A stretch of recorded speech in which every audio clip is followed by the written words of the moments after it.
Welcome Minister Marco Mendicino to the Standing Committee on Citizenship and Immigration for the main estimates 2021-22 and supplementary estimates 2020-21.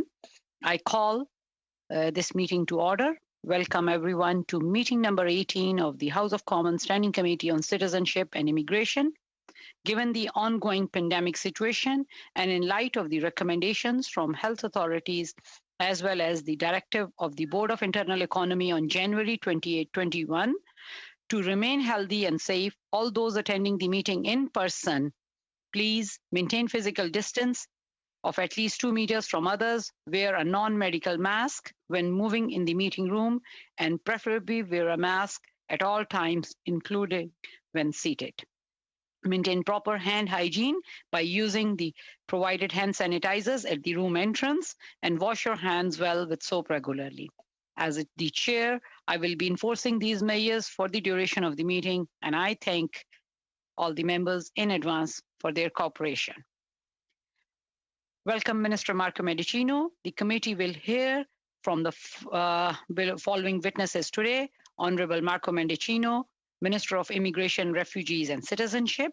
He is also joined by the officials from the Department of Citizenship and Immigration. We are joined today by Katrina Tapley, Deputy Minister, also Hugh St. Pierre, Assistant Deputy Minister, Chief Financial Officer and Controller, Marianne Campbell Jarvis, Assistant Deputy Minister, Strategic and Program Policy, and also Daniel Mills, Assistant Deputy Minister, Operations.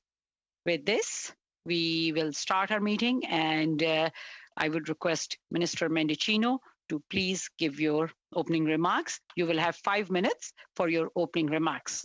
Thank you, Minister. Floor is yours.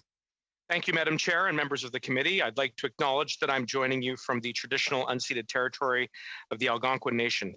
I'm pleased to join the committee to discuss IRCC's main estimates and our supplementary estimates C, as well as to provide a brief update of the early and encouraging results we are achieving with regards to our immigration plan for 2021. First, members will recall during my last appearance that I indicated that the main estimates for 2021 reflected a total funding request of $3.25 billion across all votes, which represented a net increase of approximately $412 million from the 2021 main estimates. This funding will be put to good use as we advance our ambitious level objectives to accelerate our economic recovery, to reunite families, to stabilize and transform our digital platforms, to invest in our borders, and adhere to Canada's international obligations when it comes to resettling refugees. Finally, we are seeking funds to fight fraud, to protect those who wish to come here, and maintain the integrity of our system by strengthening oversight, enforcement, and public education regarding the use of immigration consultants. This will coincide with the opening of the new College of Immigration and Citizenship Consultants, which will be funded entirely through licensing fees. In addition, I wish to highlight items to be included in IRCC's 2020-21 Supplementary Estimates C, which the President of the Treasury Board is expected to table in Parliament. Through these supplementary estimates, the department is seeking total funding of $68.3 million, which will be dedicated to, among other things, supporting the Canada-Quebec Accord and the transformation of our global case management system. Before taking questions, I would like to reflect on the year that was, but more importantly, on where we are going. There is no doubt that the pandemic upended global migration. That is true not only in Canada, but around the world.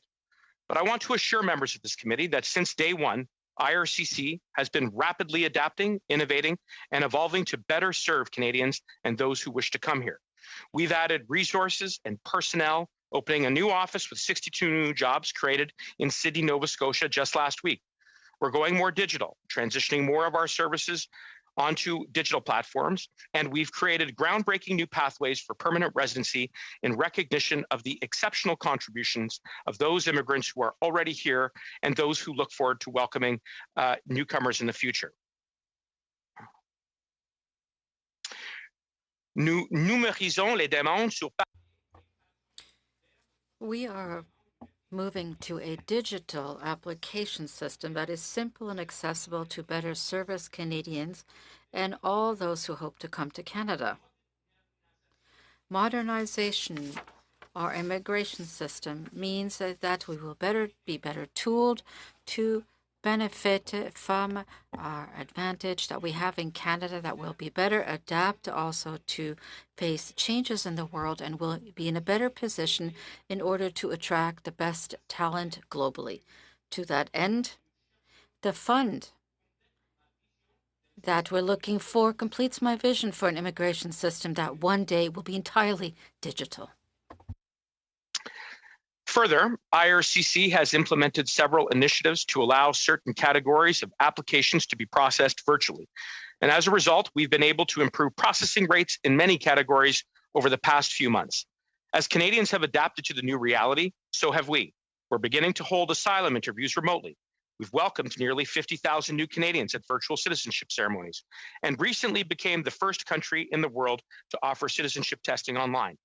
Finally, we've helped service providers retool and address newcomer settlement needs, including boosting wages and helping them to deliver more services remotely. Our recent improvements have helped us to better serve those who want to come to Canada, those becoming permanent residents, and those who are ready for citizenship.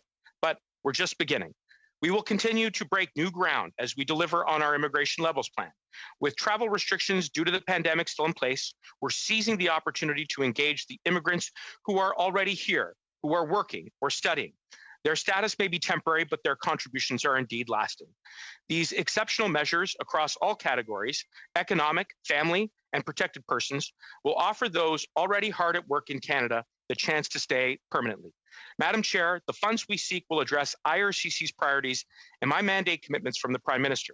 They will help to modernize our operations and continue safe, responsible, and compassionate migration. As we emerge from the pandemic, these improvements are helping us to build a stronger immigration system that will support Canada's short-term recovery and long-term prosperity. I hope the committee will support this progress. Thank you, Madam Chair. Maintenant, je suis prêt pour votre question. I now welcome your questions. Really appreciate your opening remarks. Now we will go to our first round of questioning, and we will start with Mr. Hallen. Mr. Hallen, you will have 6 minutes for your round of questionings. You may please proceed. Thank you, Madam Chair. And of course, thank you, Minister, for being here. On behalf of everyone here, it's always nice to have you here. There's been a target set of 401,000 for new permanent residents. We've been hearing heart-wrenching testimony here in our committee, and obviously through all of our offices, that have real-life impacts, including people missing their child's first words, their first steps, and just incredible mental health issues that are caused by the incredible delays in processing times. We're definitely all happy to hear that there's 62 more employees that were hired in Nova Scotia. But given that not all interviews are being done right now, and not all services are being offered either, how long will it take to clear up the backlogs in spousal sponsorships so we can reunite families again? Well, I want to thank my colleague for the question, and I want to take the opportunity to welcome him to his new role as my critic, and I look forward to working with him as we have been doing since before he took on this new assignment. So thank you very much for the opportunity to acknowledge that this has been a very difficult time for families, and there is not a single case that doesn't cross my desk or the desk of my department that doesn't really strike at us. We are motivated because of the cases and the stories of families who have been kept apart, and that is why we have created pathways to allow loved ones to be reunited. In fact, since we created the travel exemptions for family members, we have processed over 55,000 cases for both immediate and extended family members. And when it came to accelerating our work with regards to spousal sponsorship, as my colleague knows, we made a commitment before the end of last year to process approximately 50,000 and prioritize 50,000 spousal sponsorship applications. We made good on that promise, Madam Chair. And going forward, by adding additional resources, including the adding of 62 new full-time jobs in Sydney, Nova Scotia, we will continue to accelerate that progress so that we can get back to pre-pandemic service times. Thank you, Minister. What about for the COPRs after March 18th that are expiring soon? These are approved applications that the people, they just can't travel due to the restrictions, whose documents are going to expire. Just a quick answer, please. Yes, well, as my colleague knows, we have provided updated letters and notifications to those who are abroad who cannot yet travel. The purpose of providing that notification is to facilitate the planning of their future plans to come back to Canada. But as my colleague also knows, we are not yet out of the pandemic. We do have in place travel restrictions. We look forward to that moment when we can welcome them back. But in the meantime, those health protocols are helping to contain the virus and protecting the health and safety of all Canadians, and indeed all who are in Canada. Thank you, Minister. There's 27,000 express entries invitations that were issued. Given the track record from previous years of 2018, 2019, pre-pandemic, where targets were not met, given that there's already incredible backlogs now, how will you meet published service times? Another, please, quick answer. Well, first, I want to just express how strong our government's record is in meeting our immigration goals. And there's no doubt 2020 caused a disruption, but the early results are very encouraging. In January, we were 10% more productive in landing permanent residents than we were from a year ago. That was pre-pandemic. And as my colleague pointed out, Madam Chair, we delivered the single largest ever draw from an economic pool of immigrants who are already in Canada. These are individuals who are helping in our response to COVID-19. This is one of the concrete ways in which we are innovating and why I'm confident we are going to hit our immigration goals for 2021. Minister, this is a great opportunity right now for us all to work together. We can help make this immigration system more smart, fair, and compassionate. With regards to interviews, what is the plan to move all of them online or by phone? And can I put out a suggestion to even start recording? Because even through our offices, we hear some very inconsistent reports when it comes to what some of our constituents are saying and what the officers' reports are. No, and I appreciate that. And as I said to my colleague and to all members of the House, we are always available to work with you so that we can troubleshoot some of the more problematic cases. But no question, we are accelerating our transition to digital platforms. That includes in the case of permanent residents. But in addition to that, we're also going more digital with regards to citizenship ceremonies, having welcomed over 50,000 new citizens to our family. That indeed is the kind of concrete progress that I believe my colleague is encouraging and which we will continue to implement across all of our lines of service for immigration. Now, talking about digitizing and going that route, given the concerns, especially what we were hearing out of China through the VFS and the security concerns that were there, just a straight question, have there been any successful cybersecurity breaches impacting either IRCC and or CBSA data in the past 6 months that could or are currently being investigated by the RCMP or by federal authorities? Madam Chair, I want to be very clear that the Government of Canada is very aware of the risks of operating in any foreign environment. And that is why we have a rigorous procurement process led by PSPC for our visa application centers abroad.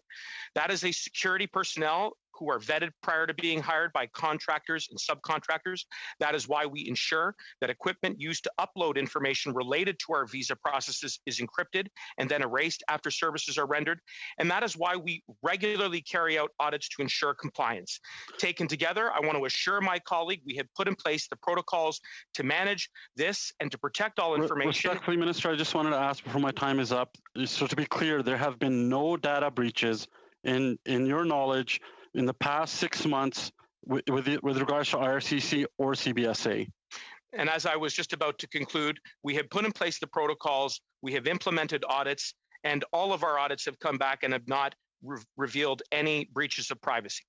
Sorry for interrupting. Time is up. Thank you, Minister. Thank you. Minister. We will now move on to Mr. Reagan. Mr. Reagan, you have 6 minutes for your round of questionings. You can please proceed. Thank you, Madam Chair, and thank you, Minister, for appearing today. Looking at the spending plans across the main and supplementary estimates, it looks like the government is gearing up for some very substantial changes to not only how the immigration system is run, but also to the policy that direct how it processes files. We know the pandemic's been a catalyst for quite a few unique approaches to the immigration that our country will experience, but also a myriad of upgrades to the department's infrastructure, which appear to be, from what I can tell, custom designed to make sure our immigration system is as responsive as possible to what are really ever-changing global circumstances. Now, one of the items was $40.2 million for the digital platform modernization project. Could you explain for members of the committee more about this project? Well, sure, absolutely. And first of all, I just want to thank my colleague for his question and for his advocacy with regards to immigration. I know, like me, he will be very encouraged by the creation of 62 new jobs in Nova Scotia, which will help to accelerate progress. I see he's giving a thumbs up to that. And with regards to digital transformation, the investments that we are making are designed to take what have been conventionally paper-based processes and transitioning them to more digital platforms. By doing so, we will ensure that clients have a better experience, that our outcomes and our decisions are taken with greater speed and efficiency so that we can accelerate our economic recovery. And as was framed by him in his question, he understands, like I believe all members do, that by reaching our goals in our 2021 immigration plan, that we will be bringing the best and the brightest from around the world.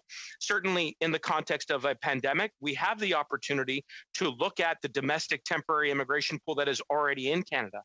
And by transitioning them from temporary to permanent residency status through the transitioning of our platforms, which are becoming more digital, we will see them achieve better potential, better outcomes by having more career opportunities, by earning better wages, and by giving back. And that is the uniquely Canadian quality that I have been able to see in my time as the minister.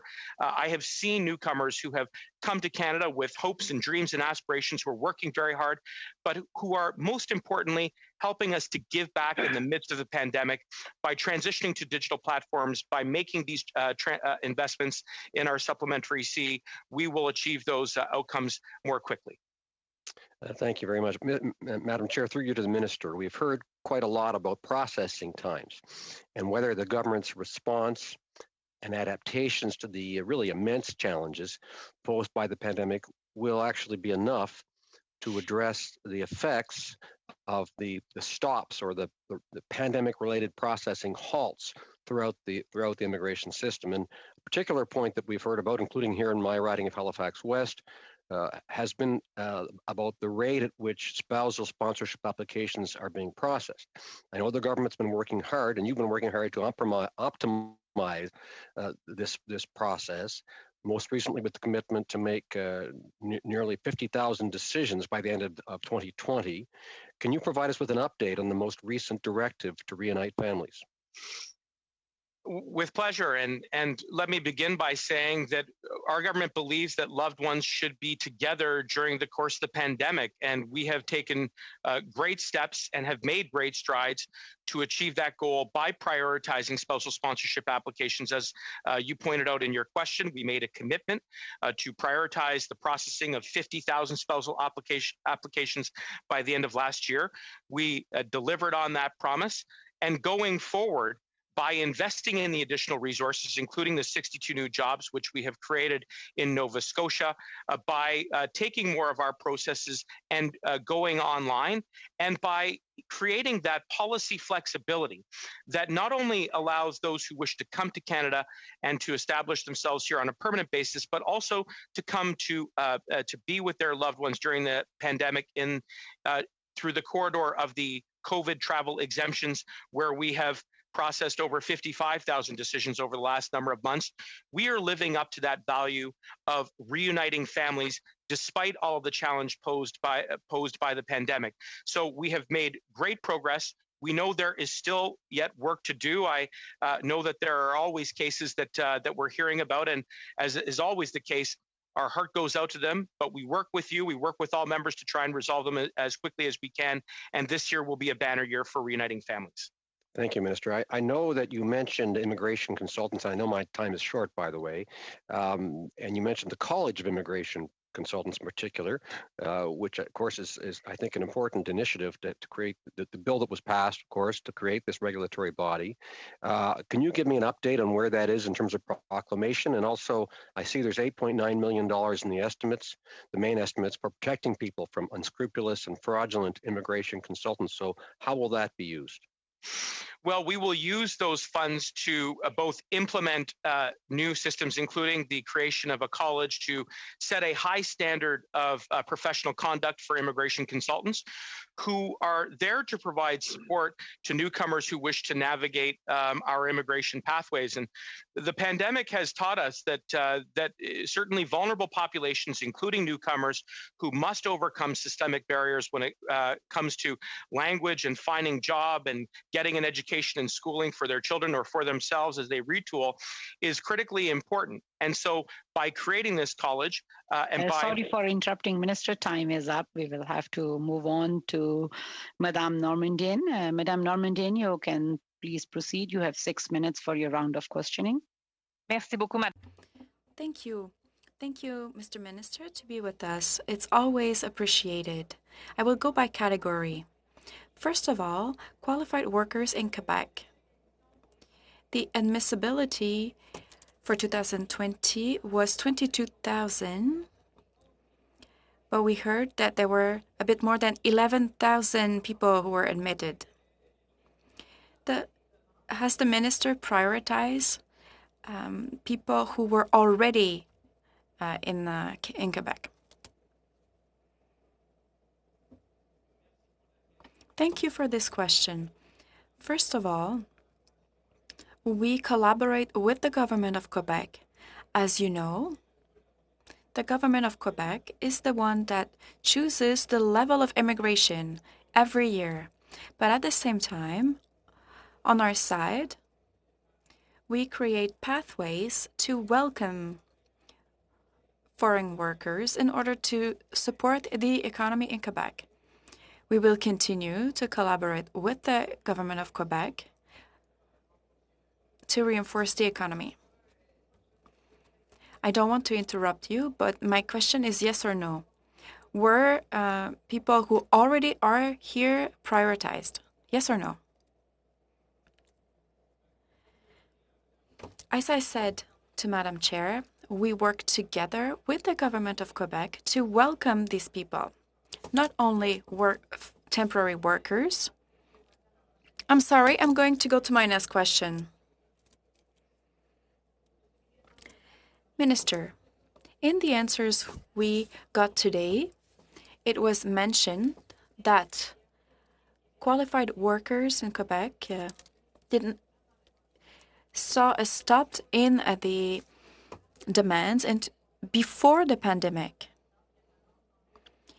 there was a limited number of spots every year. This led to delays when people for sending people response. So did the ministry in Quebec ask not to send those answers?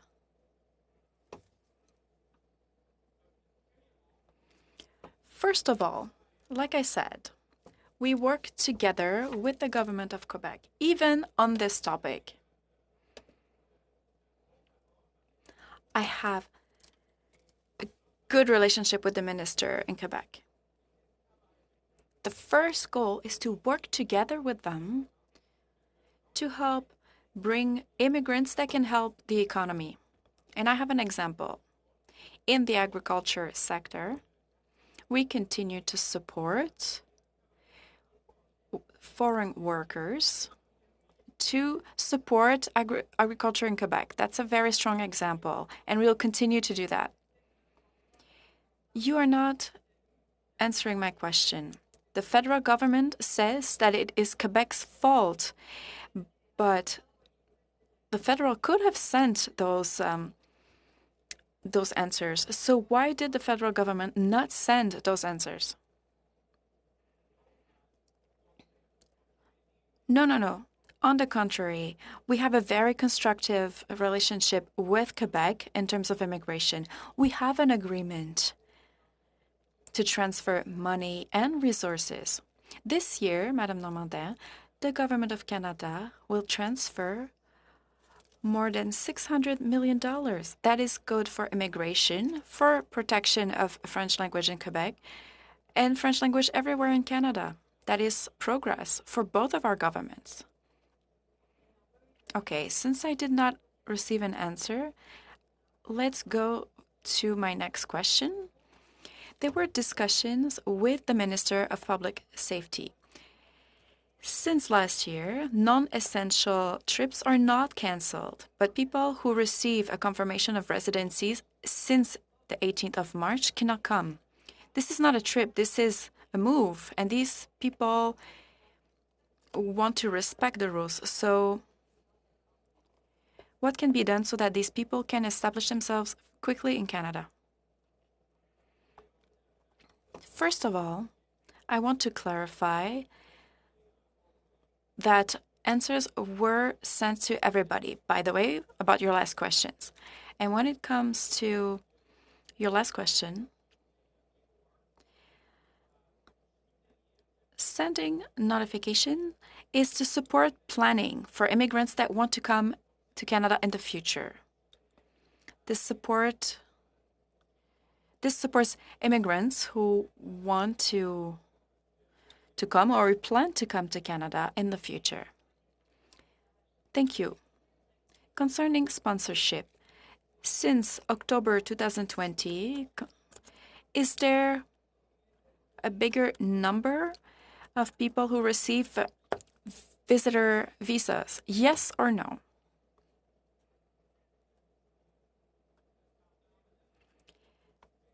Could you clarify your question?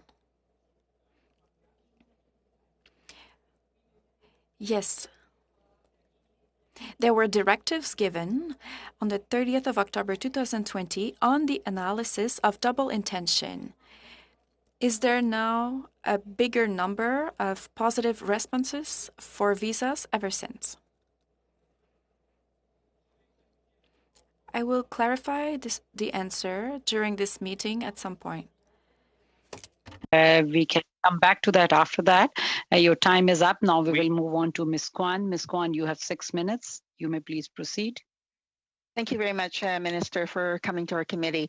Will the Minister make an exemption for Section 179B for spousal sponsorship applications looking to reunite in a time of crisis?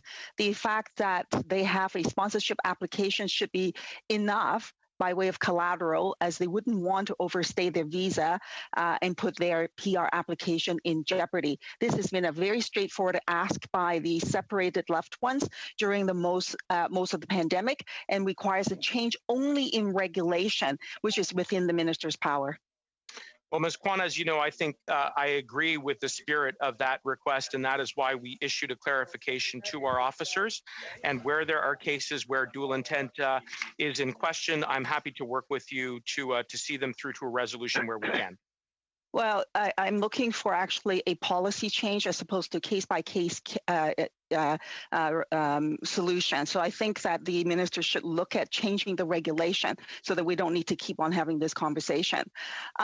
On the VFS Global issue, VFS has confirmed that the Canadian government knew right from the beginning that the Visa Application Center services in China is being handled by a subcontractor owned by the Beijing Municipal Security Bureau. Officials in response to former MP Andrew Cash said that there were no subcontractors. The Harper government, of course, was asleep at the switch and let this slip through.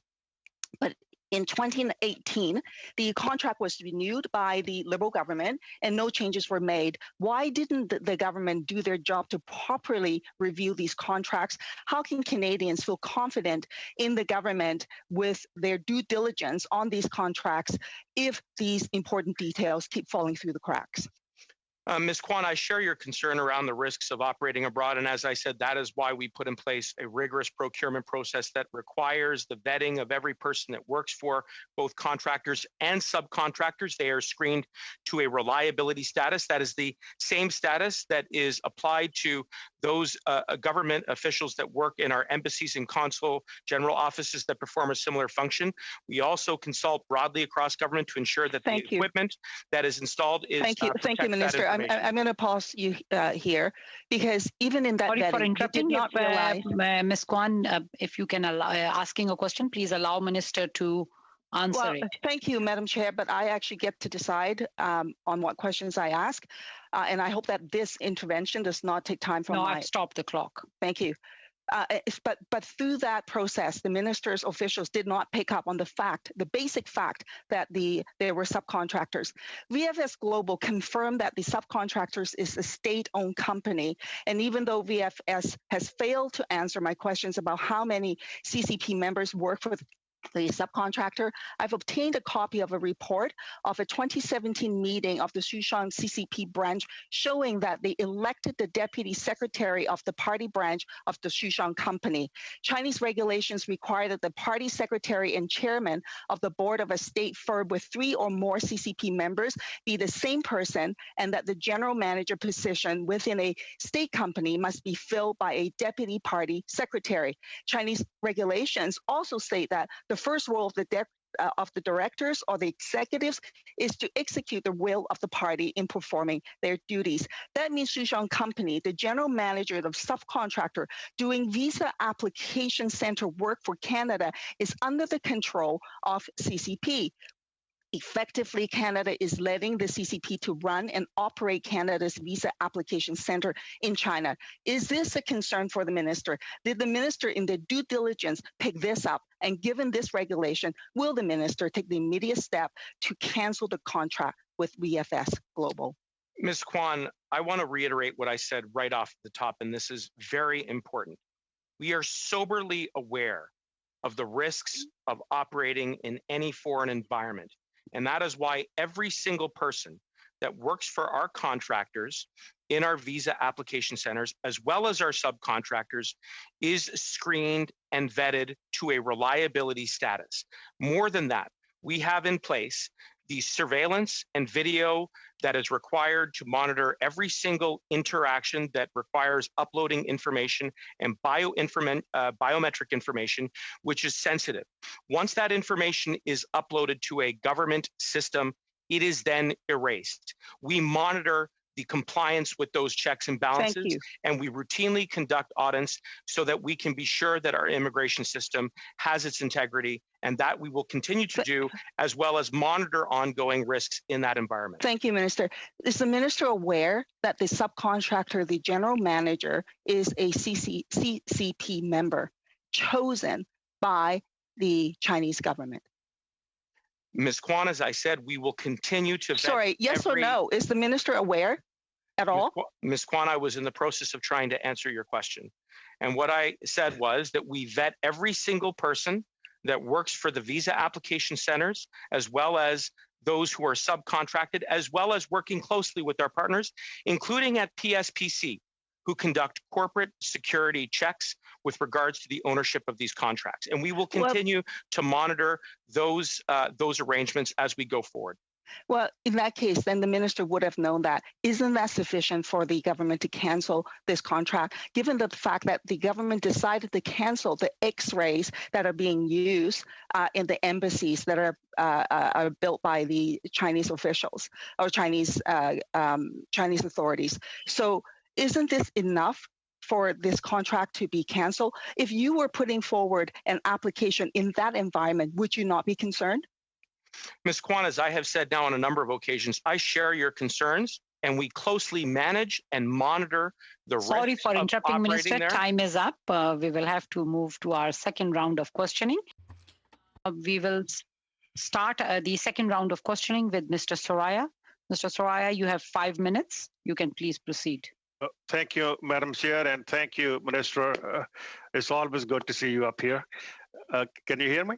I can hear you. Nice to see you as well, Mr. Soraya. Good to see you. Minister, there was a huge report on this past weekend, this weekend, regarding the people who were new immigrated to Canada in the last 4 or 5 years. A number of them are going back. The number was scary. They said tens of thousands of people are moving back to their home countries. Are you aware of this? How many people have gone back, and why are they going back? What are we going to do to keep them back in this country? Well, I do know one thing, Mr. Soraya, and that is that in 2021, we plan to welcome 401,000 new permanent residents, and that in January, we have made great strides towards that goal. In February, we delivered the single largest ever draw from an Canadian Experience talent pool here in Canada, and that Canada has been lauded around the world for its immigration system, for the way in which it integrates newcomers into our communities by providing opportunities to take up work in some of the most essential parts of our economy, including in the healthcare sector, where, as you know, Mr. Soroya, our doctors, our nurses, our support workers who've been going flat out need reinforcements. At the very core of our immigration plan is a belief that by welcoming those who possess those skills and experience, that we will be able to accelerate our economic recovery, get beyond COVID-19, and that in the course of so doing, that those who have come will be encouraged to stay for the long haul. That's what we hope they will do. Thank you, Minister. We have 401,000 people coming this year into 2021. Only 184,000 came last year. What will you do different to make sure we meet our goal? The biggest issue in GTA, you are from GTA, used to be in Surrey, BC with the Newton riding, and now is in the GTA. I got tons and tons of complaints from the GTA regarding the New Delhi issues. People are saying nobody's answering the phone. No, there are plenty of issues in New Delhi. What are we going to do to fix New Delhi issue? Well, first, as you know, with regards to our operations abroad, we will work closely with source countries who have to take their own decisions with regards to where they're at in the pandemic. But in terms of what we are doing here in Canada, that is within our control. We have added resources. As I said, we added 62 new jobs to accelerate progress on family reunification. In addition to that, we're moving more of our processes online, and we are creating policy flexibility to minimize the disruption that has been caused by COVID-19. And the early progress that we have made in 2021 shows signs of that progress. And that, to me, is a demonstration of our resolve to achieve the goals of our 2021 immigration plan, because by doing so, we will create jobs, we will create growth, we will accelerate our economic recovery. That is what we are focused on. Something different from the different angle. For the startup visas, if you go on the website, it says 12 to 16 months. The people who applied for the startup visas a year ago, now when they go back, they say your wait time is 31 to 34 months or 31 to 30. I have the picture here. I don't want to send you the picture. What are we creating a new backlog here? No, in fact, I believe what you'll have seen is that we are making progress in reducing those processing times, not only with regards to the many pathways that I've already mentioned, but as well when it comes to our visitor visa programs, including the startup visa program, which was an innovation that we created in collaboration with the private sector. And I have heard routinely from tech companies and self-starters who identify the startup visa program as an incentive to come and invest in Canada. And by enticing those who wish to start a company, for example, like Applyboard, I can think of Applyboard was started by the Baziri brothers. The Baziris were our international student graduates who started a company here. They are now able to, I think, encourage additional investments by helping international students navigate their way in Canada. And that sends a very strong signal to the rest of the world, to talent from around the world, that Canada is a place to invest in. Canada is a place to start that next idea, that next business. And through the Startup Visa program, as we continue to make progress on our processing times, I believe we'll see more outcomes through this pathway. Mr. Berticino, if they instead of 12 to 16 months, if the wait is 34 months, we keep taking the new application. Sorry for interrupting, Mr. Soraya. Your time is up. We will now move on to Madame Martinez-Farada. Madame Martinez-Farada, you will have 5 minutes for your questioning. Please proceed. Merci, Madame la Présidente. Thank you, Madam Chair. And Minister, thank you very much for joining us today. I'd like to speak to you about the open work permits, and more specifically, students. On a number of occasions throughout the pandemic, we heard a number of players from all of the educational sectors speak about their fears. That is, many foreign students are not achieving their end of study projects. Representatives of student groups and universities have stopped working due to the pandemic. They've told us that their work permits after diploma will expire, and unless they have enough work experience, this will be very harmful for them, for those who hold visas and those who have to stay in Canada. As you know, foreign students are excellent candidates for permanent residency status in Canada. It's extremely important that we make efforts in order to maintain their contribution to our country and to our economy, specifically in this new context of the pandemic. Could you perhaps tell the members of the committee about everything that you have done to enable the continuation of this post-diploma work permit program?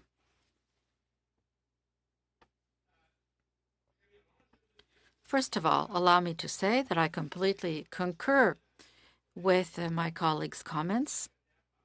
And the parliamentary secretary, thank you very much for this excellent work. And regarding international students, as you know, Madam Chair, this category of immigrants has added more than $21 billion to our economy and does so every year.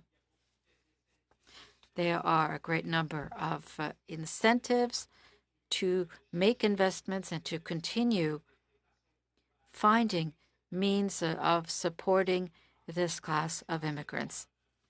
But it's not only an economic priority. At the same time, we know that international students added to our social fabric thanks to their diversity, thanks to their experience outside of the country. So these are two values we need to protect. And those are the reasons why we've introduced more flexibility for this category of immigrants.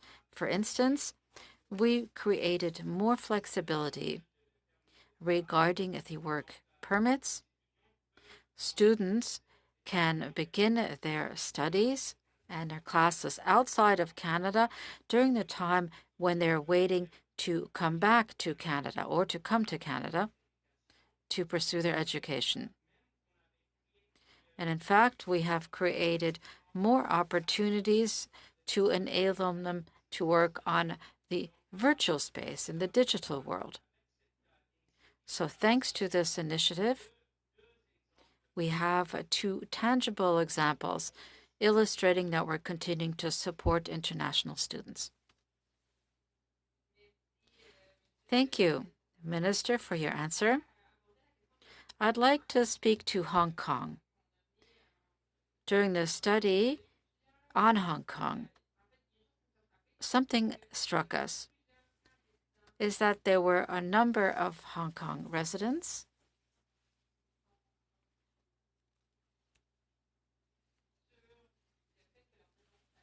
who were demonstrating peacefully.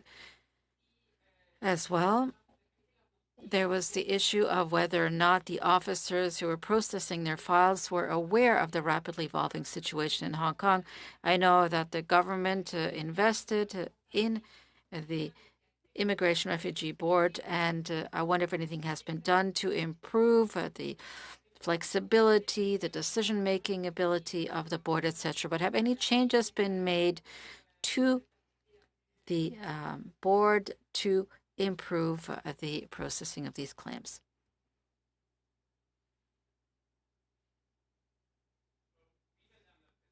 Thank you, Madam Chair. We're continuing to investigate, to make investments, rather, on the Refugee and Immigration Board Tribunal. It is key for enable us to achieve progress in processing these applications. And we know that this tribunal had achieved a great deal of progress over the past year. In fact, it has used the pandemic as an opportunity to move forward. And I believe it had processed more than 40,000 decisions across all of the different files before the board, and that is good news for everybody. Okay. We will have to, sorry for that. We will now move on to Madame Normandin. Madame Normandin, you will have 2.5 minutes for your questioning. Merci beaucoup. Monsieur le ministre. Thank you very much, Minister. To continue my questions on sponsorships, we know that the Canadian Embassy in Cuba was closed well before the pandemic, which has given rise to many problems to sponsors who have to have their interviews or visas done in Mexico or Trinidad and Tobago, which they can't do during the pandemic. Two questions. What have you done to reopen the embassy in Cuba at this time, and why would you not foster the issue of visitor visas so that these interviews could be done here in Canada? Thank you for that question. And just a clarification regarding that last part, that's 35,000 decisions before the Immigration and Refugee Board. To come back to Mrs. Farada's question and Mrs. Normandin, as I've mentioned, we're working with the governments of various states. We need to collaborate with them during this pandemic. All of our offices have to follow the rules that are in place in these countries in order to protect not only the persons on the ground, but our officials as well who are working there, even immigrants who would like to take part in the process. And the most important message I would convey to you is this: for foreign workers, this is a process that, for the most part, was very efficient over the past few years, and we're continuing to bring improvements that are required in order to deliver the aid to the Canadian economy. Mr. Minister, I already mentioned that I'd come back to this visit because there's a motion before the House that is asking that Mr. Barwaid be granted citizenship. So I'm wondering what measures you have put in place in order to follow the will expressed by the House.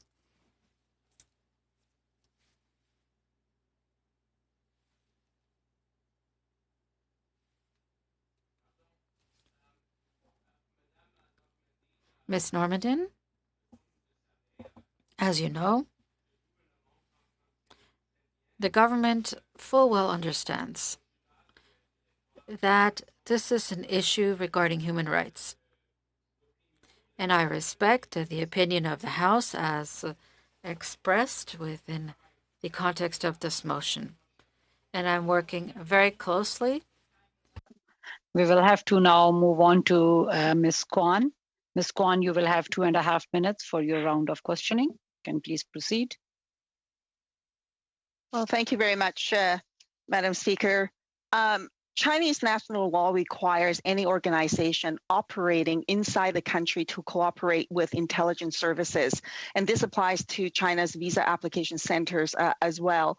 So does the minister not think that if Chinese authorities get wind of the fact that a pro-democracy activist or someone who's sympathetic to the Uyghurs in China is trying to access Canada's immigration process, that they would be in jeopardy?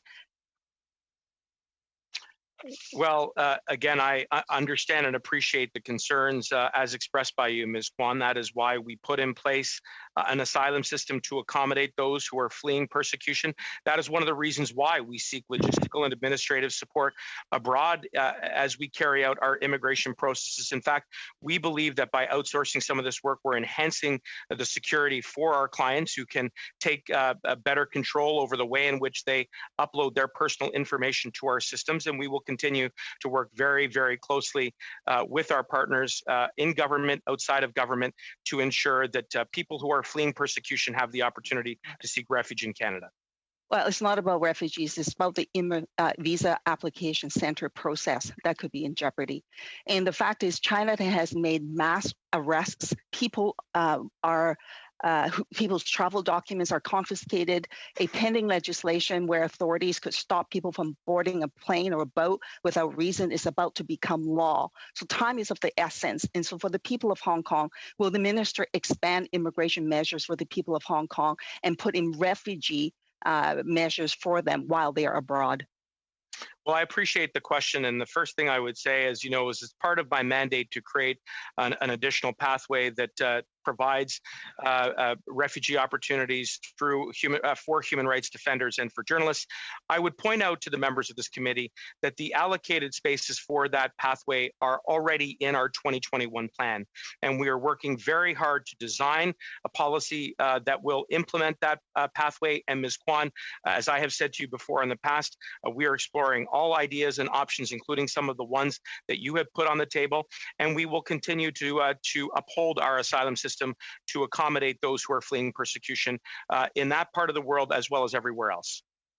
Yeah, but when would decisions be made? Because we're running out of time. And just today, sorry for there are interrupting, Ms. additional Kwan. people who are being arrested. And once Sorry that's for done, interrupting, they Ms. can't Kwan. Your leave. time is up.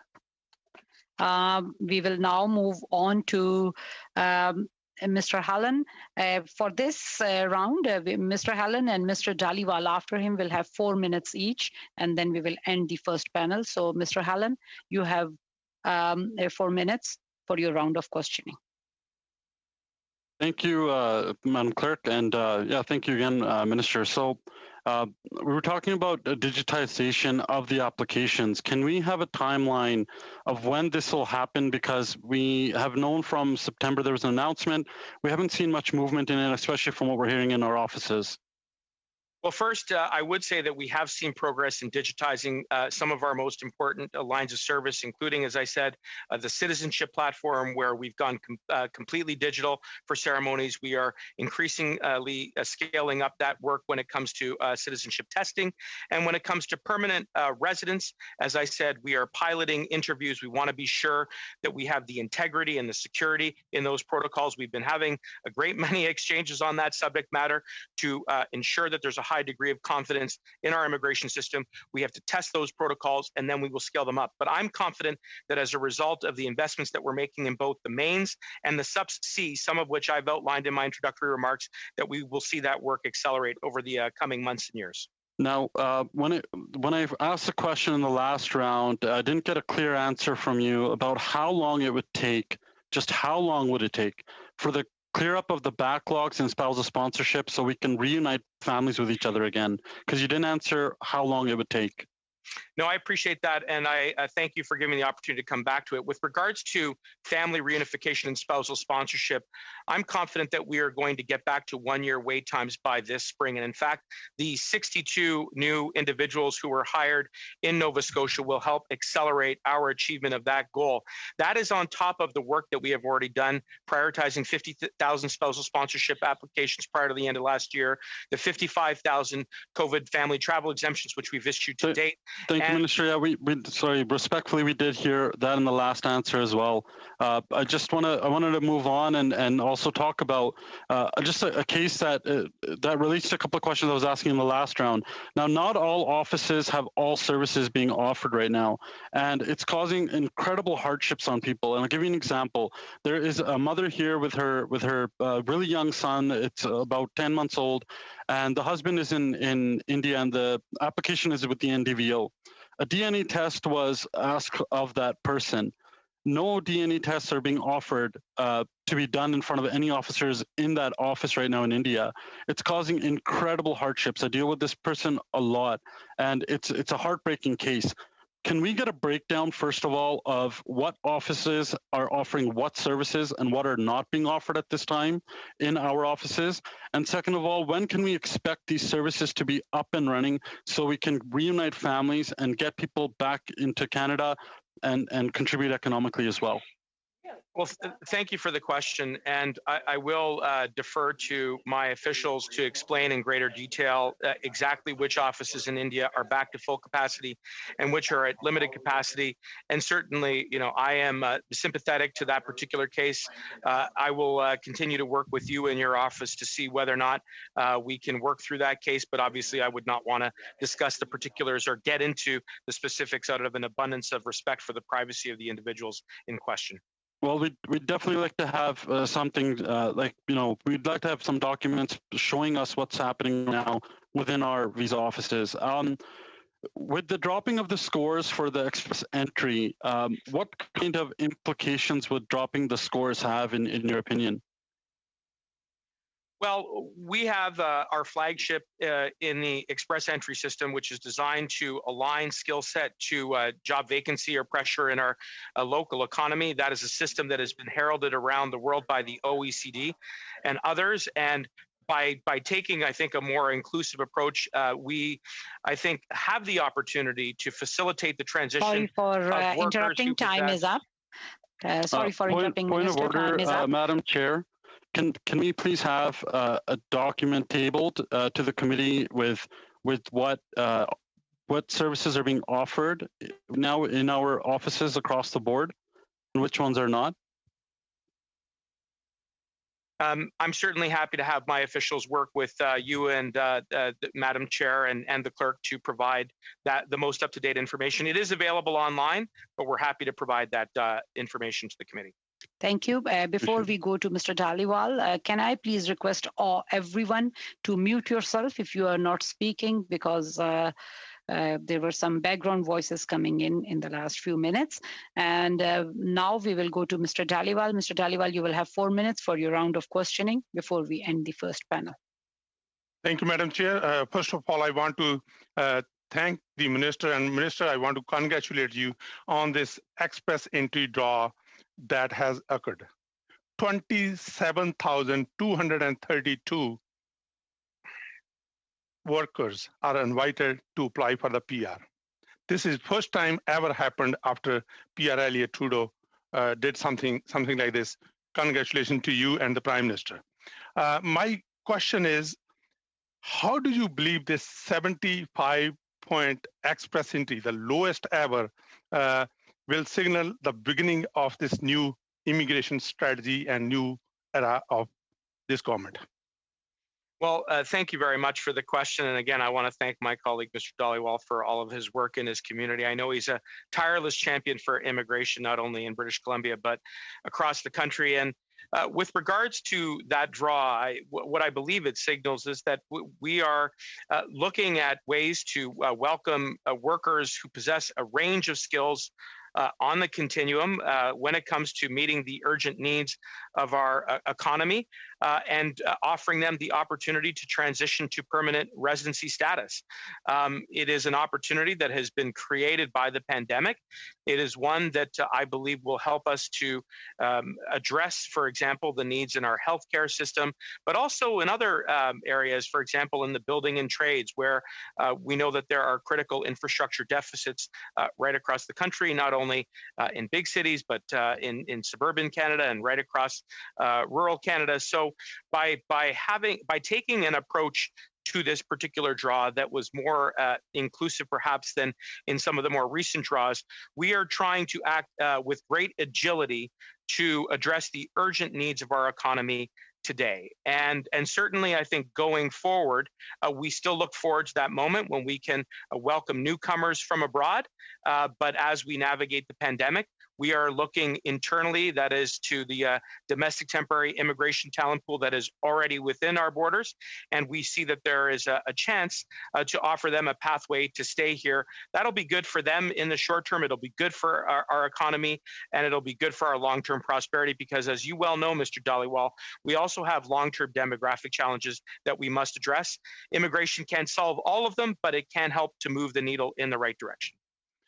Minister, you have done an excellent work when it comes to spousal application. 50,000 you did last year, and you also have this on the urgency. But there is also another issue that I face, and many other MPs probably hear every day, is probably the parents and grandparents clause. Can you tell the committee today what are you and your department is going to do when it comes to PGP this year? In short, we will process 30,000 applications under the parent and grandparent program, which is a record high for any single year.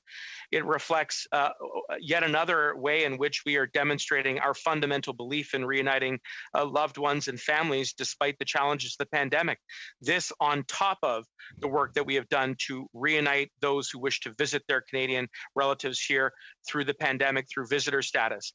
This on top of the approximately 50,000 50,000 spousal sponsorship applications, which we prioritized. And I just want to pause, Mr. Dhaliwal, to say that we can't do this work without our public servants. They are the ones who are, finding ways to dig deep, to innovate, to put their work to the task. Like everyone else, they've had to relocate their work. They've had to endure the same kind of challenging circumstances that Canadians have right across the country. And notwithstanding those challenges, here we are making progress when it comes to reuniting families. So my gratitude to my department and indeed all public servants across the Government of Canada. Thank you, Minister. Thank you. Thank you, everyone. With this, our first panel comes to an end, and I would like to take this opportunity to thank the Minister for appearing before the committee today. And this week, we will be seeing you again on Wednesday. So thanks a lot, Minister, for joining us today. We will continue with the officials. The officials will stay with us for the second hour. And on behalf of the committee, I just wanted to thank you and see you on Wednesday. Thank you very much, Madam Chair. Thank you to my colleagues. You're in good hands with my officials, and we'll see you again soon. Merci beaucoup. Thank you. I would welcome the officials from the department for being here for the second hour today. We will now go into the directly into the round of questioning, and welcome to all the officials. We will start our round of questioning with Mr. Hallen. Mr. Hallen, you will have 6 minutes for your round of questioning. You can please proceed. Thank you, Madam Clerk, and thank you to the officials for being here with us today.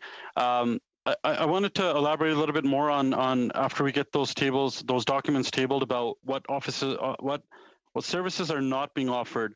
Can we get in writing when those services will be offered again? Like I brought up that example of someone who's waiting for a DNA test, and that's the only thing that's left.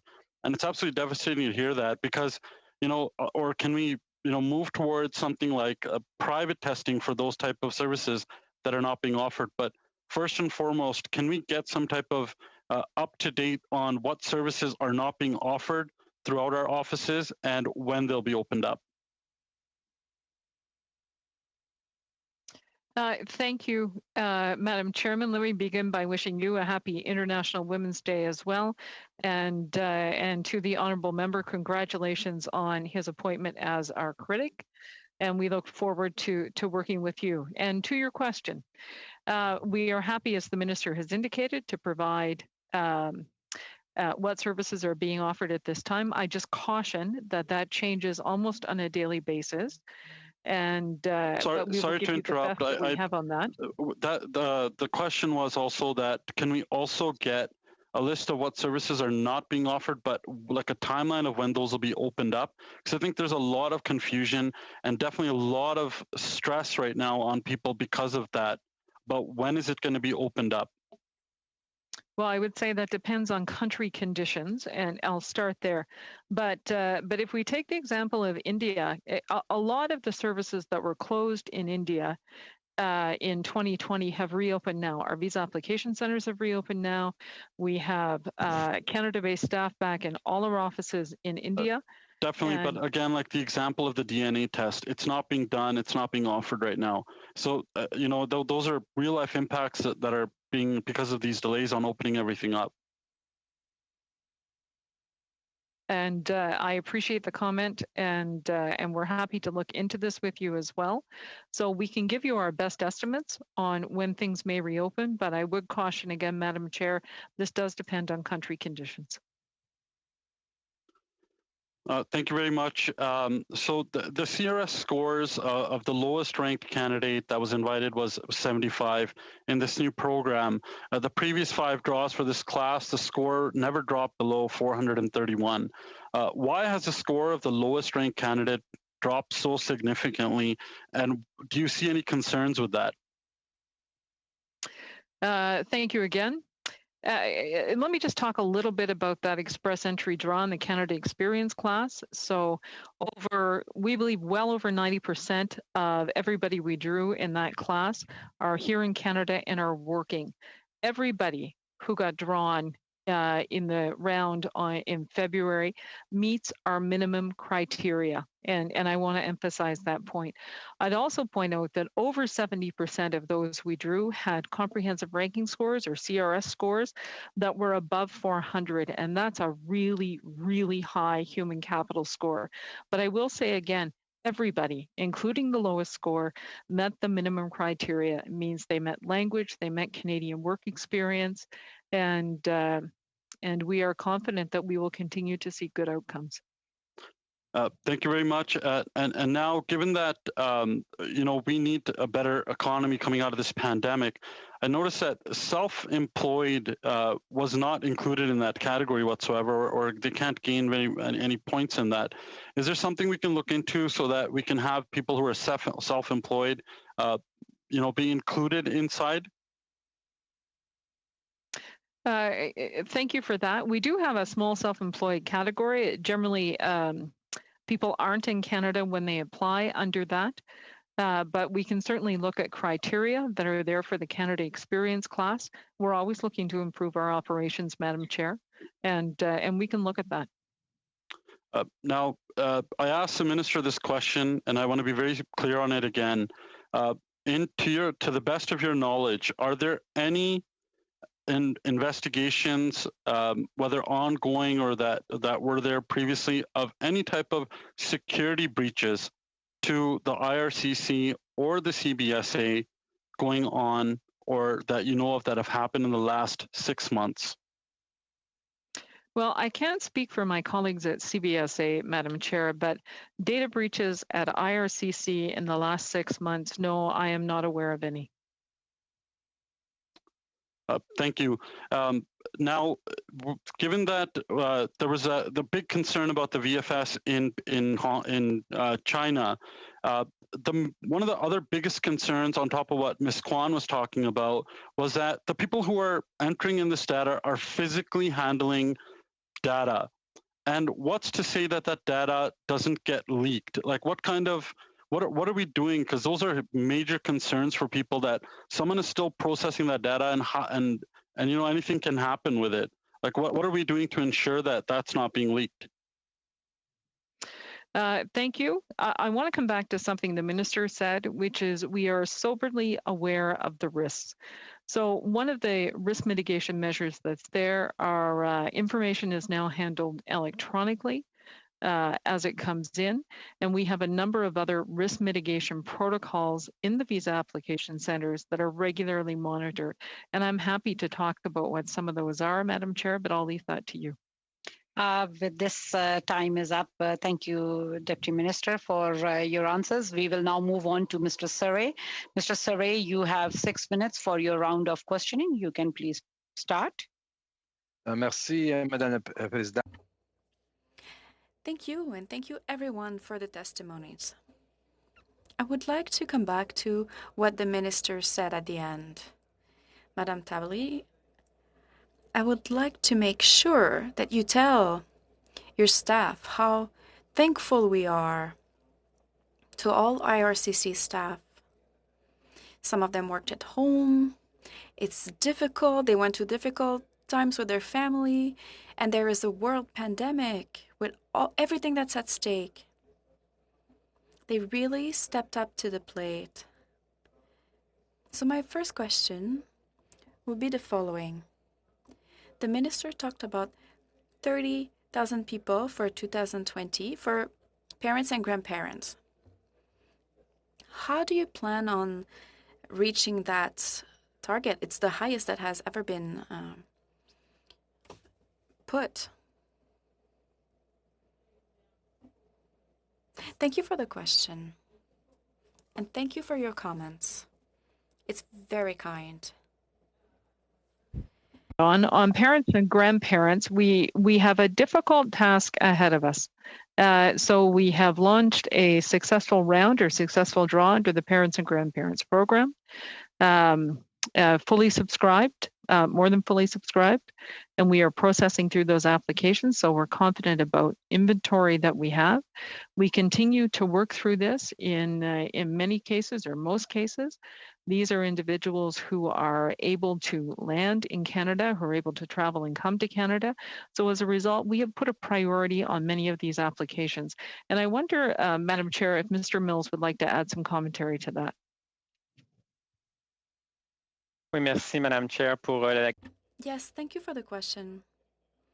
I think the member is making reference to the fact that the minister said that intake for 2021 will be 30,000. Right now, we're examining the different processes that should be in place in order for that to happen. As you know, in the fall, there was a campaign. We opened the inventory for 10,000 applications. They arrived in January. And for 2021, it will come in the next months. We're putting an end to the process right now. Mr. mentioned about, and we've had a lot of questions linked to digitization, about the application process. It's been a big task to make sure we digitize all of our products. And when we look at the application process, we're missing citizenship testing, which is NV testing online, one of the first in the world. I've mentioned about some of the citizenship ceremonies. Can you explain a bit the next steps, what you're planning on doing to more digitize the immigration process, so help streamline the process in 2021? Thank you for that. We are pleased with the success we've had around our digitization efforts on the citizenship side with virtual ceremonies, but also with an online citizenship test. We are expanding the number that we are bringing in under that. I think we're moving to 5,000 this month and last month, and that will be terrific. The other enhancement that I'd like to point out on the citizenship side is moving to an e-application on the citizenship side. So we are currently testing this, and we're quite optimistic about how we'll roll this out and what we do. On the bigger questions on digitization, and you'll see some comments on the mains and supplementary estimates, we have a 3-phase process for digital platform modernization. We're focused on the first 2 phases right now, which are stabilize and standardize what we have now. So we have a legacy system, and what we want to be able to do is, even with our legacy system, is to reduce our technical debt. And so that we're able to have a more stable platform. It doesn't go down as frequently. We don't lose processing time, and we're able to do that. But our bigger goal is a new platform. And the new platform will enable us to allow for full digitization, new client services. It'll be a platform for the 21st century as we move forward. Thank you. Madam Chair, how much time I have left? 1 minute and 15 seconds. Thank you, Madam Chair. We've heard from the officials at VFS, and we've heard from the minister about, you know, the venting and the robust process to protect data, to protect personal information. And we also heard from the officials at VFS that there's been no breaches. There's been no reports in the media. I mentioned that at the last committee meeting. So I wanted to ask the officials here, have they been aware of any personal data that's been breached? And the minister had mentioned some of the elements that are put in place to protect the personal information. But are you aware of any data breach?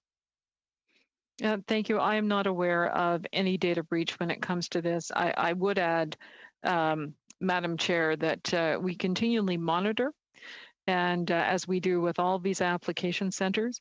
Since 2018, we've had 23 site visits to these application centers in China. We regularly go through the series of requirements that are there. Sorry part for of this. interrupting, Madam Deputy Minister. So once again, Canadians could trust the RC for the personal information. Time is up. Thank you. Thank you very much. We will now move on to Madame Normandin. Madame Normandian, you will have 6 minutes for your round of questioning. You can please proceed. Merci, Madame la Présidente. Thank you. I'll go back to what Mr. Seri was saying. I would like to thank the officials and everyone who works at RCC. You give us a lot of answers to our questions and a lot of information when we ask for it, and it's really appreciated. My first question pertains to confirmation of PR, a technical question to start with. When we look at open data for the government and we see the number of files for which there was admission, to be considered an admission, is it at the moment that you receive your confirmation of PR, or is it at the time of lending when it comes to statistics? Thank you for the question. And thank you for your comments. What we count is landing. And so even though we may have completed the file or finalized the file, we don't count it until it's landed, until people are here. Merci beaucoup. Thank you. It's good to know, to understand statistics.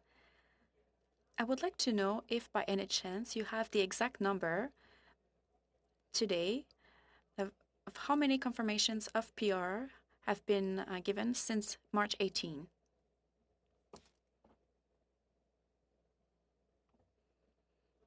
I have it, Madam Chair, not in front of me, and just let me double check with my colleague. Mr. Mills or Ms. Campbell-Jarvis, do either of you have it?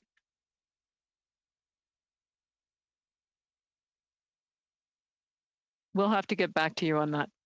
Merci. À ce moment-là, j'aurais une sous-question sur le nombre. Okay, in this case, I would have a sub-question. The number of people who have travel restrictions. Because we know that with sponsorship, people can come here, but some people are the subject to restrictions. So in the total, can we also have the subtotal of people who are the object of restrictions? Another question in the same vein. Do you know how many confirmations of PR have expired? Merci. Thank you. I will ask Mr. Mills to answer your questions because I think he has the information. Yes, thank you. Thank you to the member for her question. Right now, there are more than 15,000 that are expired. They date from before March 18, and we communicated with more than 13,000 people to know what their intent was, to know if they wanted to come to Canada or not. More than 4,500 of those people said that they wanted to come to Canada. More than 3,300 were already admitted, so have already traveled to Canada. For those that are lucky, some of them did not answer, and there are people we could not contact yet. And sometimes we cannot confirm because the passport has expired, for example, and then we work with these people to see if maybe they can be a new medical examination, etc. So we work with them to make their situation regular. Okay, but so we are almost at March 18th. For many people, it will be a year that it's been expired. It depends when exactly their medical exam has been done. So what would we done with those people? Can there be a systematic, a longer time for, will letters be sent to them? Sometimes they come to Canada even though they have a travel restriction. So what will be done about this? Our clients, we continue to push notifications to our clients and to make sure that people are informed. We watch the situation carefully with respect to the border and who is allowed to come in and who is allowed not to come in. And I wonder, Mr. Mills, anything you want to add to that? Merci, le sous-ministre. Thank you, Deputy Minister. Thank you. I think no doubt you covered this point. We're really tracking the situation closely to see how events unfold, and we are in ongoing touch with our clients to make sure that everything is under control. But I agree with the member to the extent that, let's say, time is up and it's almost a year. That is something that we are indeed looking at closely and where we keep open the various options available to us and them. Thank you very much. Perhaps very quickly now to come back to sponsorships. I saw in the Open Data Canada statistics that 40,000 number has no doubt been achieved, but it's not anywhere close to the 80,000 and 92,000. So we want to know what the backlog is right now, where we are compared to previous years in terms of the backlog. As 46,000 spouses, partners, and dependent children applications in 2020. I'm happy to say that since the beginning of this year, we have processed close to 10,000. Time is up. We will have to move to Ms. Kwan now. Ms. Kwan, you have 6 minutes for your round. You can please proceed. Thank you. The minister just indicated earlier that instead of issuing the 179B exemption, IRCC had issued the program delivery update around dual intent. Yet when asked, he was not able to provide an answer if there was an improvement in the success rate for the dual intent applications.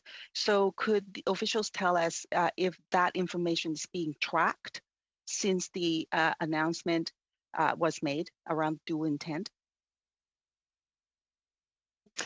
Thank you for that question.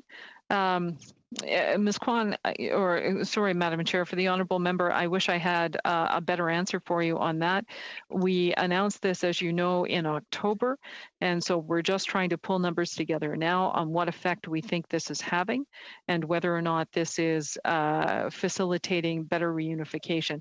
The real answer remains on this one, that we're able to process spousal applications in the timelines that we have set, and the work to get these back down to below 12 months, I think, is the most important thing we can do. But meanwhile, we will get back to the committee with respect to the changes that we've seen and how we track. Thank you. I'd like to see the data on that to see how, if it's been improved. On the COPR, expired COPRs, the officials have the information on how many of those have expired documents, whether they be expired medicals or other documents. We do. I don't have it in front of me. Perhaps Mr. Mills does. Dan? Merci, Madame la Présidente. Thank you, Madam Chair. In fact, there are more than 15,000 confirmations of permanent residency that are now expired, for which we medicals because of the expired COPRs. So other documents that expired, not expired COPRs.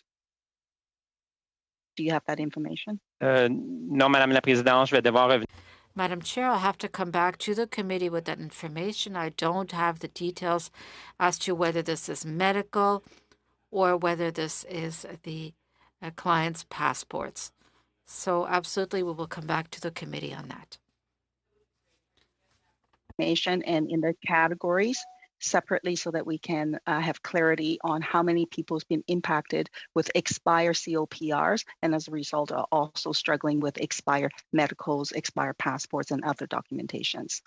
On to a different question. My constituents are experiencing huge delays in IRCC processing of PR and citizenship card renewals. They are often urgent as people use them as proof to qualify, for example, healthcare and other services. And I've had cases where they can't be flagged with their PR renewal applications for urgent processing because it's somewhere in the system, in the mailroom, and people can't find exactly where that document is. So can officials table how, for committee, how many applications are backlogged in the system across all the different streams, and how long do people have to wait to get their PR card renew along with their citizenship card renewals? Thanks for the question. We have worked hard to try and make sure that we have cleaned up, as you would say, things in our mailroom. But what we've worked hard to do is to make sure that there is an acknowledgement of receipt around all our applications and to make sure those applications are promoted into GCMS. So we have focused on a number of different categories, including spousal, and we are in the process of dealing with citizenship and PR card renewals now. And I'm going to turn to my colleague, Mr. Mills, because I think he may have the numbers. Oui, merci, Madame la Présidente. Donc, pour... Thank you, Madam Chair. For the permanent residency cards, for the renewals, currently we're at approximately 130 days processing time, and for the new cards, it's approximately 115 days to issue the new card for permanent residency. Madam Chair, the portal that we have put in place for photographs and for people to be able to upload photographs in a secure way to us and for us to verify that has been an enormous help on PR card issuance. So do officials have information on how many applications are backlogged in the system? Can you provide that number for committee? If you don't have it now, you can submit it later. That's fine. We do, but I would track in two ways. One, if there are applications that we haven't opened yet, it's difficult for us to say, but we can certainly talk about the numbers in the system. Mr. Mills? Oui, Madame la Présidente. Donc, pour les... Madam Chair, certainly for the number of PR cards as to renewal, we have in the system there are approximately 49,000 applications in inventory currently, and for the new cards, there are approximately 50,000 applications for renewal to obtain new cards in the system. Are officials able to table or provide an update on operating capacity of each of the IRCC processing centers, both in Canada and abroad? Yes, Madam Chair, we can talk about our processing capacity. And first, sorry, I'm just going to. Sorry for interrupting, Ms. Kwan. Your time is up. Sorry, I was just going to ask if the officials could table that information for committee members. Yeah. Happy to. Or you can come when your next turn comes. Now we will move on to our second round of questioning. We will now start our second round with Mr. Soraya. Mr. Soraya, you have 5 minutes for your round of questioning. You are on mute, Mr. Soraya. All right. Sorry. Thank you, Madam Chair, and thank you to the Deputy Minister. She's always good, and she's always take care of us when we are stuck. This question is for the Deputy Immigration Minister. The biggest issue, but we see time after time, day after day, night after night in New Delhi. Biggest complaint I'm hearing from the people who are dealing with the New Delhi office, they're saying nobody is working. One of the person sent me an email the other day and said it used to be about 150 people were working, hands-on people working at the immigration, but none of them is working. Can you confirm how many people are still working or the people are still home due to the COVID? And what are the main issues why there is a huge backup and situation in New Delhi, please? Thank you for the question. Thank you for your nice comments, too. First, I want to say a couple of things about India. Because of country conditions, our visa application centers were closed for most of 2020 or from March on in 2020, and this had a significant impact on our business. I'm happy to say visa application centers have reopened. However, we asked visa application centers to put a priority on spousal and family class and on students, and as they work through the backlog that they had before the visa application center. So I'm happy to report that they've now worked through that backlog and are returning to business as normal. So we do have people in the office, in all of our offices in India, where we're still suffering a bit, Madam Chair, is with locally engaged staff. And we still don't have all of our locally engaged staff back. giving requirements around distancing, giving some health requirements, and that too is causing us some problems. But the situation improves every day in terms of who is there, but our people are back in. Mr. Mills, do you have any further numbers on number of people who are back in our offices? Oui, merci, Madame la Présidente. Donc, thank you, Madam Chair. Regarding New Delhi or India, we have approximately 75% of our staff that are back in the office. However, it's important to point out that some positions have remained vacant due to evacuations in the region. Some people came back to Canada, so other regions is doing some of the work. Not necessarily in India, but our offices are now staffed to about 75% as to Canadian officers. Program manager in New Delhi, and I am very confident in his ability to get things back on track. Thank you. Thank you, Deputy Minister. Other thing is the timeline. The biggest issue, the other second thing I hear at the timeline, for example, I did ask the Minister earlier today, didn't get the answer. For the startups or any PR application, when they say it'll be processed in 12 to 16 months, I think this is what somebody sent me.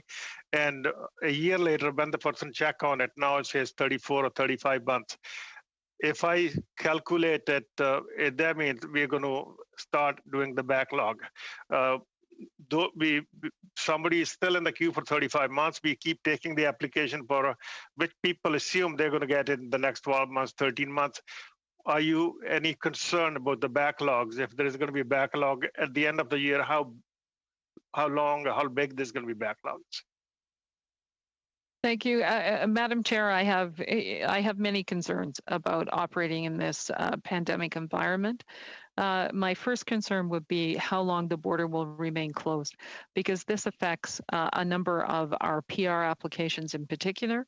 And so these are people whose application has been processed since March 18th of 2020, and the border remains closed. So I worry about that. I worry about how long the border will continue to be closed and what effect that will have on our business.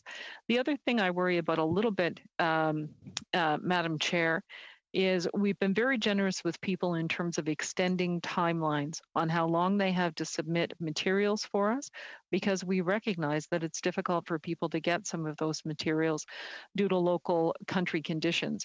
And so as we grant extensions and as we grant leniencies on that, that will play havoc with our timelines and what it looks like.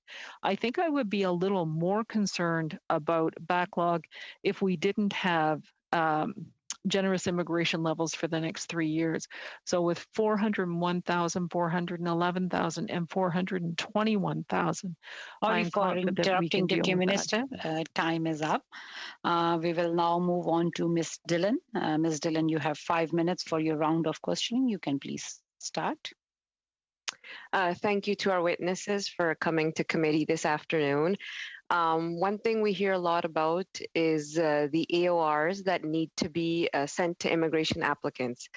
Many people have been waiting for a very long time and are looking to see even a little bit of an update on the status of their cases. I know the pandemic has made things very difficult to process a lot of applications, but can you please provide us with an update on the AORs that are being sent to applicants? Thank you. I'm happy to provide an update on that. This is a good news story, Madam Chair. One of the things that we tackled last fall and last summer were two things. One is how can we better digitize applications that are coming in? And so we contracted with a company called Iron Mountain to be able to come in and help us digitize those files. So to come in and pick them up and digitize them and promote them in our network so that people can still continue to work safely at home, but process those files in a timely manner. The second thing that I think is really paying off is the strong push that we've had on making sure critical staff are in our case processing centers, whether it's Sydney or Mississauga or Edmonton or our centers in Vancouver and here in Ottawa. That becomes really important to have those people in place. On AORs, we have cleaned up most. I'm going to ask, looking at Mr. Mills on the screen, I'm going to ask Mr. Mills just to provide the number on that. Merci, Madame la Présidente. Donc, pour les accusés de... Thank you. So for AORs, I'm really proud to say that the team has been working really hard in the last few months. And with regard to the backlog, we have paper documents in certain sectors, so for PNPs, and as we said, with permanent resident and citizenship cards. And for skilled workers in Quebec, we eliminated the whole backlog, and all applications we had received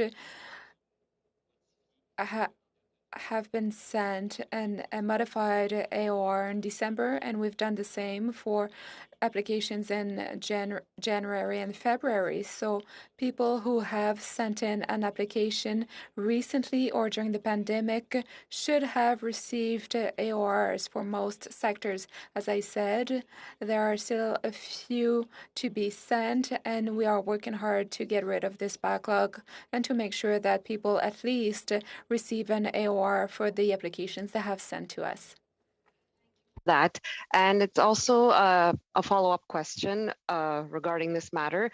Can you tell us what was considered when it came to prioritizing these files, and why was it important to prioritize certain streams as opposed to others? Thank you. Thanks for that question. I'm happy to say we put a priority on people who are either in Canada or who are able to travel to Canada, given the current restrictions that are there. So for us, in practical terms, that's meant things like the Canada Experience class draw under Express Entry, where over 90% of those individuals are in Canada and working. The other areas that we put premium on are those who can travel to Canada. So spouses, partners, children, parents and grandparents in some cases, that all of these are important populations who can come in. And even with the border restrictions that are there now, and so that's been our priority. It doesn't mean that we have stopped doing other things. We haven't, but that's where we place the priority. And can you provide us with some clarity about applications from people from Hong Kong? We heard from witnesses that there were people who are worried about applying because of fears that because they have been charged or convicted of a crime like peaceful protest, their applications would be immediately revoked.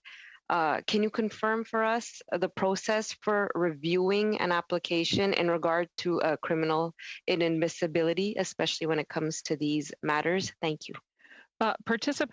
Simply participating and being charged with participating in a peaceful process would not be grounds for us to reject an application in and of itself. So the answer to that is no. And I'm happy to report that student applications in particular are up in Hong Kong, and we are encouraged by that. Thank you for 10 that. seconds left. Okay, well, thank you very much again to the witnesses and for your answers to our questions. Thank you, Ms. Dillon. We will now move on to Madame Normandian. You have 2.5 minutes. You can please start. Merci beaucoup. Thank you very much. I would like to ask a clarification on the last response from Mr. Mills. He said that AORs were sent to almost everyone in December for skilled workers. So are we talking about a normal AOR, so to speak, to say we have received your application, or does it say we have received your file, it's been analyzed, and your file is complete? Thank you, Madam Chair. So with regard to skilled workers in Quebec, it is a modified AOR. So it says that we have received the application. We do not say that it's complete. But people will receive a second document once the application is being looked at. But for skilled workers, we have reduced the backlog to 0. So all applications have received a modified AOR. So to come back to this, do we know the number of files that are awaiting a complete AOR for Quebec files, for example? Madam Chair, I would need to submit this information at a later date because I know that in the fall and at the end of December, we had sent 12,000 modified AORs, but I'm not sure if some of those files have moved to a different category. So I would be happy to provide this information to the committee at a later date. Thank you. So maybe I'll let you finish your answer to an earlier question. So this year, 46,000 family reunification applications have been dealt with. So this is in line with the objective of the minister. But back in previous years, we were looking at 90,000 more or less. So I believe that there has been a reduction in the number of files that are in backlog. So could you comment on this, please? Or finalized 46,000 applications for spousal in 2020. This year, in 2021, since the 1st of January, we have processed about 10,000. And so we think we're really on track to being able to hit our levels targets. And to be sorry for interrupting, Deputy Minister. Time is up. We will have to move on to Ms. Kwan. Ms. Kwan, you will have 2.5 minutes. You can please proceed. On that last question I asked of the officials, could you table that information for the committee, please? And with respect to VFS, could the official advise when did IRCC know that the subcontractor for Canada in China is owned by the Beijing Municipal Police? Thank you. We work very closely with our partner at PSPC, who is the contracting authority. And I'm going to suggest that maybe that's a question that's best addressed to PSPC as the contracting authority in terms of ownership around the subcontractor. And I think that would be there. Thank you. Well, we know that in response to the Globe and Mail, IRCC officials advised that they only just recently found out. We also know that back in 2013, when this question was asked of officials at committee, officials, including the deputy minister then, was not able to answer, well, actually said that it was not being subcontracted out. So I think that this is really important for us to find out, when did IRCC know, given that this is immigration. With that being said, the other issue, of course, is that the general manager for the subcontractor is actually selected and elected by the CCP. So that means this subcontractor's company is run and operated by the manager of the CCP. So that, I would think, is cause for concern. If I was somebody who was submitting an application to that visa office center, I would be very concerned to know that it is owned by the Beijing police and that the person who is the general manager for that company is selected by the CCP. On the issue, so given this information, are officials at all concerned? Just a quick answer. Well, I'll repeat what the minister said. We are soberly aware of the risks of doing business in China. All right. Well, in the U.S., in fact, they actually do that stuff in-house with their own in-house operation. Is this something that the Canadian government would consider? Well, we are similar to our other Five Eyes partners. Sorry for interrupting, Madam Deputy Minister. Time is up. We will now move on to Mr. Hallen. Mr. Hallen and Mr. Dhaliwal after him will have 3 minutes each, and then we will end the round of questioning and go onto voting the estimates and the mains.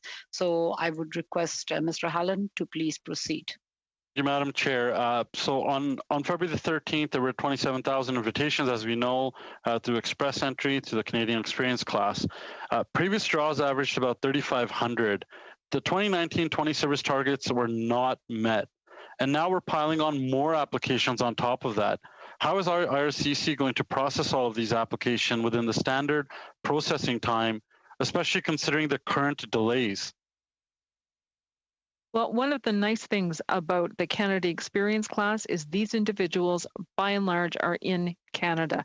And so that's how we can process these applications and bring these applications to landing in 2021. And that's a big difference from what we've seen in other categories. So we were quite targeted about what we were doing under express entry. We were focused on, by and large, on a category of people who are in Canada and who are working. And that's why we're confident that we'll be able to process those applications in this calendar year. Now, given that there's still delays in a lot of the offices right now, do we have a contingency plan if we can't meet that target and some of the offices can't open due to COVID? There's processing delays with police clearances, etc. So, do we have a contingency plan if we cannot meet those targets? We're looking at a number of measures in 2021, things we can do to ensure that we will achieve our levels targets. The minister has talked about some of these publicly. We're looking at things like smoother transitions of people who are here on a temporary basis, like students working on postgraduate work permits or some temporary workers. So we're examining, can we do a smoother pathway there? We're looking at other categories. We're looking at others who are in Canada now. So carefully looking at PMP. Thank you very much for that. Appreciate that. Can we get a rough summary also of the distribution of the 27,000 plus candidates, like who received the invitations amongst the range of the CRS scores for this draw? Like, for example, what's a portion of candidates that scored, let's say, above 431, which is an average from before, or what was less than 100? Can we get a breakdown of those? Sure. I can do off the top of my head how many scored above 400, and that's over 70% of applicants scored above 400, but we can certainly get back to committee, Madam Chair, with the information the honourable member has sought. Yes, please, if we can get that table, I would appreciate that. And how does the most recent 27,000 plus draw distribution compare to the previous ones that we've put out? I'm not sure I understand the question, Madam Chair, in terms of distribution. Yes, in terms of distribution.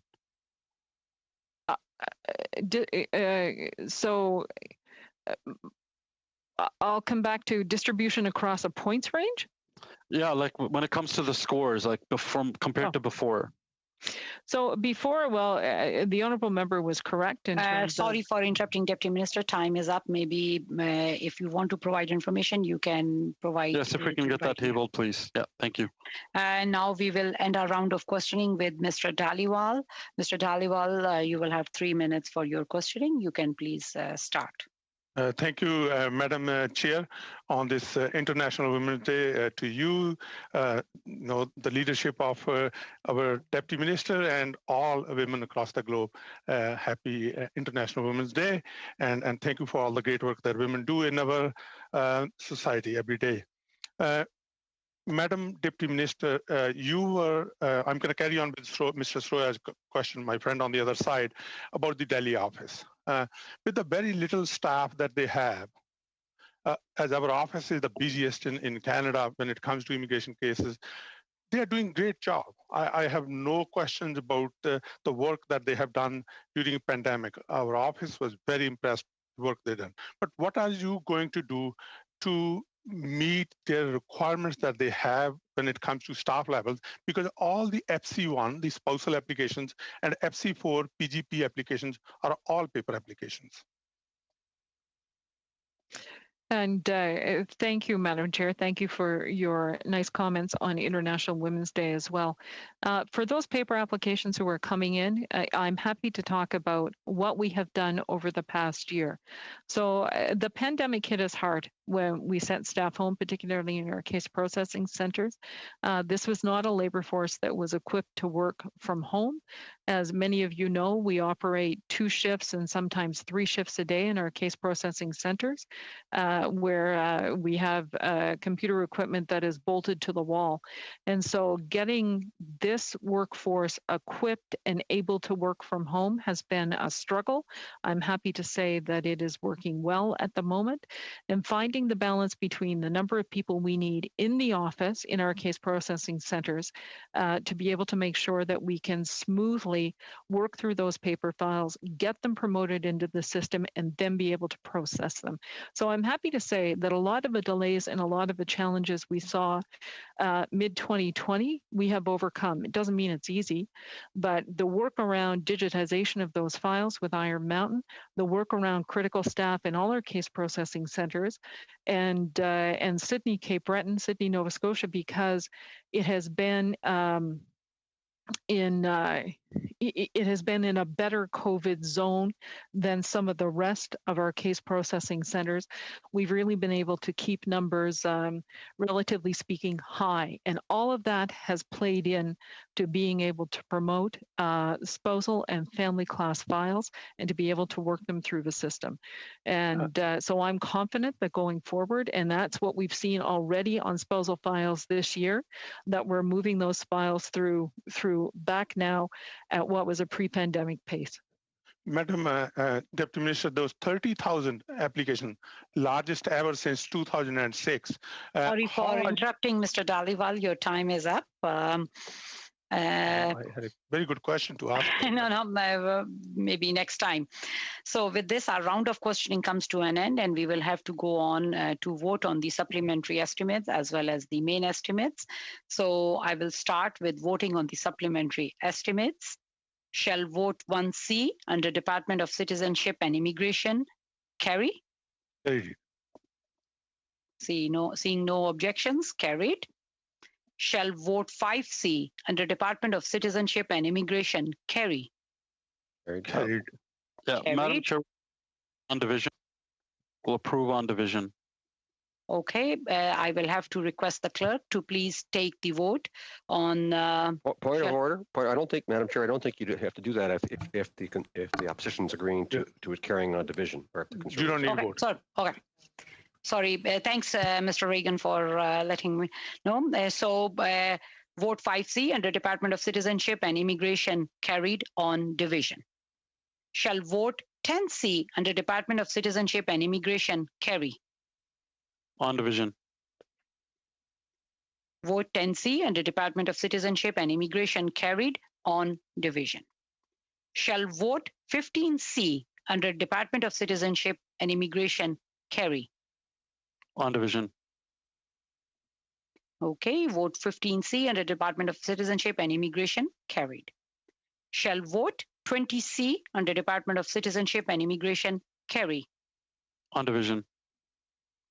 Vote 20C under Department of Citizenship and Immigration carried on division. Shall I report the votes on the supplementary estimates to the House? Madam Chair, sorry, point of order. I just wanted to make sure that all of the ones that we talked about, I think I might have unmuted a little bit late on the first one, but I just want to make sure all of them are on division. Okay, so we will have to go to the first one, which we did. Yes, shall vote 1C under Department of Citizenship and Immigration carry? On division. Vote 1C under Department of Citizenship and Immigration carried on division.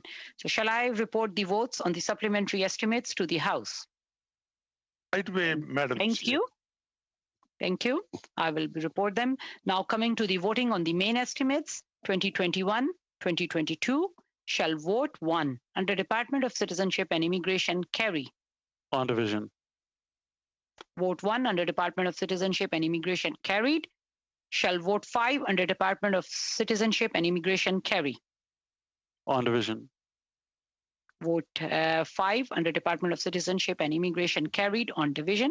Shall vote 10 under Department of Citizenship and Immigration carry? On division. Vote 10 under Department of Citizenship and Immigration carried on division. Shall vote 1 under Immigration and Refugee Board carry? On division. Vote 1 under Immigration and Refugee Board carried. Shall I report the votes on the main estimates to the House? Right way, Madam Chair. Right way. Madam Chair, I just wanted to be clear again that all of those we would like to be on division. I didn't hear that you said on division on some of them. Yeah, all of them are on division. Okay. Perfect. All the votes are on division, and I will report the votes on the main estimates to the House. Before we end, I just want to clarify one thing with the members.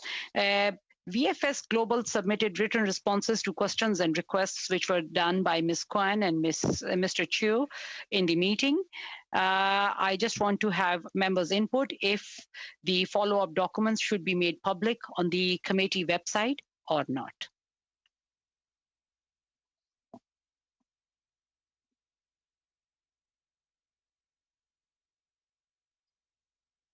Just like to have members' input. If you agree, okay, like seeing no objections, so we can make them public at the committee website. So with this, I would like to thank Deputy Minister and all the officials from the Department of Citizenship and Immigration for appearing before the committee.